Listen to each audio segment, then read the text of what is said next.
আচ্ছা, আপনি কি কখনো খেয়াল করেছেন আমরা সবাই একটা অদৃশ্য দৌড়ের পেছনে ছুটছি? স্কুল, কলেজ, ক্যারিয়ার, টাকা, আমাদের জীবনটা যেন স্রেফ ক্যালেন্ডারের পাতা উল্টানোর একটা রুটিন হয়ে দাঁড়িয়েছে। আমরা সব সময় ভাবি একদিন সব ঠিক হয়ে যাবে, একদিন আমি অনেক সুখী হব, কিন্তু সেই একদিন আসলে কবে?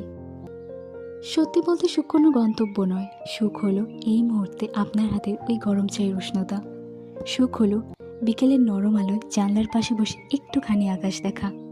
আমরা বড় কিছুর আশায় এই ছোট ছোট মুহূর্তগুলোকে অবহেলা করি, অথচ জীবনটা তো এই ছোট ছোট সাধারণ মুহূর্তগুলো দিয়েই তৈরি।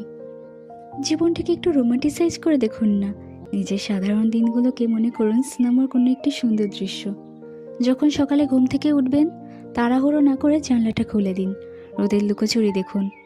নিজের পছন্দের চুড়িগুলো যখন হাতে পড়বেন, সেই কাজের শব্দটা মন দিয়ে শুনুন। ভাবুন তো, এই সাধারণ শব্দটাও কত মায়াবী হতে পারে। নিজের যত্ন নেওয়া মানে শুধু দামি পার্লারে যাওয়া নয়, নিজের জন্য এক কাপ পছন্দের কফি বানানো, প্রিয় কোনো বইয়ের পাতায় ডুব দেওয়া, কিংবা বৃষ্টি নামলে সব কাজ ফেলে বারান্দায় দাঁড়িয়ে সোদামাটির গন্ধ নেওয়া। এটাই তো আসল বিলাসিতা। পৃথিবীটা এমনিতেই অনেক জটিল, তাই নিজের মনের ভেতরে একটা ছোট্ট শহর বানিয়ে নিন।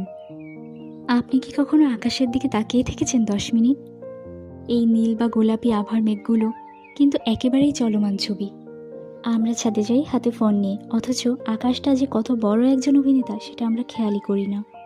বৃষ্টি নামলে আমরা জানলা বন্ধ করি, কিন্তু মাটির শোধা গন্ধ নেওয়া কিংবা বৃষ্টির ঝিরিঝিরি শব্দ কান পেতে শোনার মাঝেই তো জীবনের আসল কবিতা লুকিয়ে থাকে। আমরা একা থাকতে ভয় পাই, কিন্তু একাকিত্ব আর একা থাকার মাঝে কিন্তু এক বিশাল পার্থক্য আছে। একা থাকা মানে নিজেকে সময় দেওয়া, নিজের জন্য একটা ফুল কেনা, নিজের প্রিয় বইটা নিয়ে কোনো এক নির্জন কোণায় বসে পড়া। এগুলো কিন্তু কোনো বিলাসিতা নয়, এগুলো বেঁচে থাকার রসদ। মনে রাখবেন, আপনিই আপনার গল্পের প্রধান চরিত্র, আর আপনার গল্পটা কেমন হবে তা কিন্তু আপনার হাতেই। তাই আজ থেকে জীবনকে অভিযোগ দিয়ে নয়, বরং কৃতজ্ঞতা দিয়ে সাজান। ছোট ছোট জিনিসে ম্যাজিক খুঁজতে শুরু করুন, দেখবেন জীবনটা আপনার কল্পনার চেয়েও বেশি সুন্দর। আপনার আজকের দিনটি কেমন কাটলো? ছোট কোন জিনিসটা আজকে আপনাকে হাসিয়েছে?